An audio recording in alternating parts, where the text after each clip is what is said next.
Hello, I'm David Randall. I work as a hospital physician in London. I'm a member of the Christian Medical Fellowship, and for many years I've been campaigning against a change in the law to allow assisted suicide and euthanasia.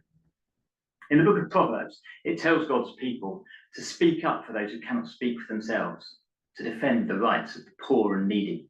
And this is a crucial time, with this issue being debated in Parliament, for Christians to act. The website theyworkforyou.com allows you to put in your postcode and find out who your MP is. It will contain a contact email address and a phone number. I sent an email to my MP and didn't hear anything back for a few weeks, and so I called their constituency office, and within a couple of days I had an opportunity to spend 15 minutes with the MP talking about my concerns about what this would mean for my patients.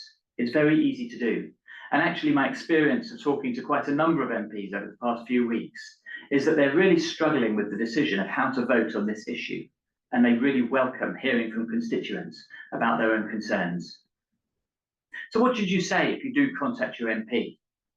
Well, personal emails are so much better than those generated from campaign websites. You only need to write 2 or 3 paragraphs, perhaps with one central argument, one central concern that you would bring. And things you feel personally are so important rather than something generic. Stories are very powerful. I'm going to run through a few reasons why I'm personally opposed to a change in the law. You might say, I agree with that, I agree with that, and maybe there's one of them that you really agree with, and that's the one to run with, particularly if there's a personal story or something from your professional life that you can draw on to bring it out and make it more powerful. Perhaps you care for someone who's vulnerable, maybe in your family or in your professional role. How do you think they might be impacted if they had the option to take their life? Might they feel a pressure that they're a burden, or feel encouraged that this would be the right thing to do? One of the saddest statistics in this whole area comes from Oregon, where more than 50% of people asking to end their lives do so because they feel a burden on family and friends. I find that tragic. I don't want anyone in that society to feel that they're not valued.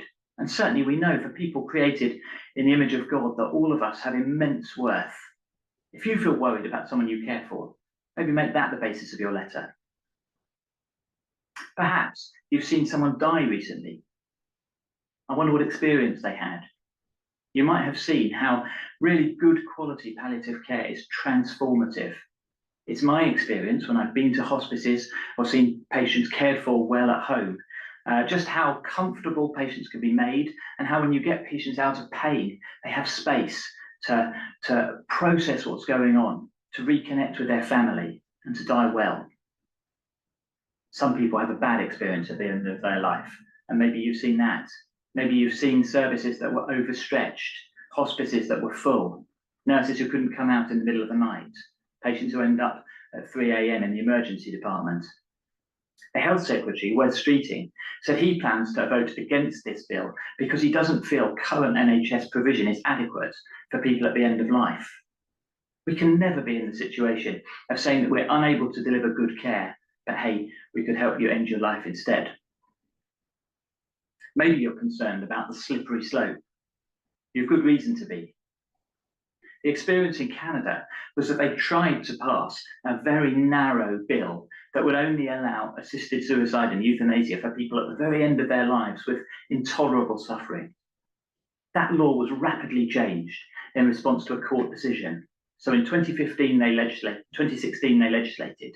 By 2020 the law had changed. This year it changed again.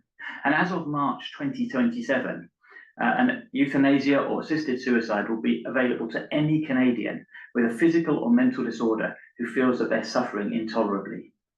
This is not good medicine. And studies have shown that it's disproportionately the poor, those with mental health problems, those who are homeless, those who are isolated or lonely or elderly, or who are suffering with personality disorder or substance misuse problems, who are disproportionately affected by this. We can't become that kind of society, and yet we stand as a fork in the road. Either we invest better in palliative care and make patients experience at the end of life good ones, or we follow this route that ends up where they are in Canada or in the Netherlands or in Belgium. Perhaps you work in healthcare. Maybe you're a nurse or a carer or a doctor. Sometimes I find the most challenging part of my job in dealing with people at the end of life is working with patients who don't really trust me, who struggle to put their confidence in the medical system. How might that be affected if I have the right to take their life?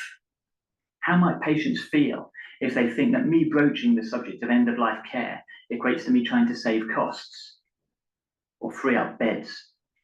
There's absolutely no question that euthanasia is cheaper than the kind of care we should be providing. We can't allow financial pressures to influence people's decisions and the behaviour of institutions in caring for the most vulnerable patients. Finally, perhaps you've had mental health struggles yourself or seen that in people you know. Maybe you've been suicidal. We know that when patients are diagnosed with a serious illness, depression is very common, and so are suicidal thoughts. How tragic would it be if a patient who has recently been diagnosed with a serious illness asked to take their life and has the hospital act on that, when actually with good care, with proper community support, once the family come round, they could have many months or even years of life left with good quality of life. How sad that would be.